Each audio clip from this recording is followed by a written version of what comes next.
In-ground gardening is the oldest way that we've grown food. And the question isn't, does it work? Because it absolutely does. The question is it the right decision considering your soil and your goals? It's often the most cost-effective way of getting started, but it depends entirely upon the soil that you have on hand. Growing in the ground is exactly what it sounds like, planting into the ground. No raised beds, no imported soil. Whatever your location gives you, that's the starting point. So let's talk about some of the considerations. The first thing is the labor involved up front.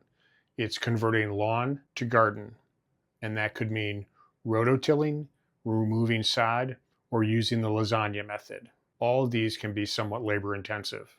The second thing is you get what you get. So until you put a shovel into the soil, you don't know. Is it clay? Is it sand? Is it full of rocks? And that's something you have to be prepared to deal with. Another thing to consider is the weed seed bank. What do I mean by that? There are a lot of seeds in the top level of soil that you have in your yard. Some of these are deeper so that they never get exposed to light and they don't germinate. By disturbing the soil, many of these weeds will in fact germinate, and you may have some weed pressure that other methods aren't exposed to.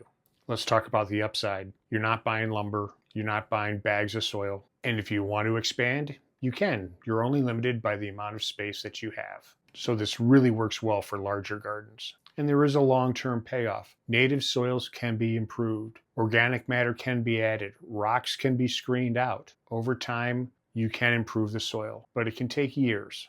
If you are starting a new in-ground garden, I suggest getting your soil tested. That's not to make sure that you have the perfect mix or anything like that. It's to get a baseline of understanding of what you're dealing with. My soil here is very heavy clay and very little topsoil, which is why I chose raised beds because I could control the inputs. But if you're going to be in that location for years, it's a strong option to consider.